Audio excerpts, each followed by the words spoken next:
Ito na naman si Jalen sa Bustos Dam. Samang mami niya. Yan. Sunset. Dito sa Bustos Park. Say hi. Hi. Say hi.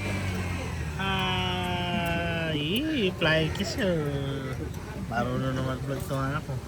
Dito yung Bustos Dam. Diyan ka lang ha.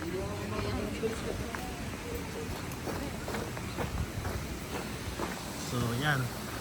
Ang Bustos Dam ngayon na supposed to be is rubber na may hangin. Eh naka-flat niya. Ni-update. Yung 6 naka-flat. I don't know what's the reason. Maganda rito kasi may makita kang birds at secure sa mga bata, hindi sila basta-basta malalaglag kasi may mga fence. Yan, maganda rito. Bye bye na sa vlog. Bye bye.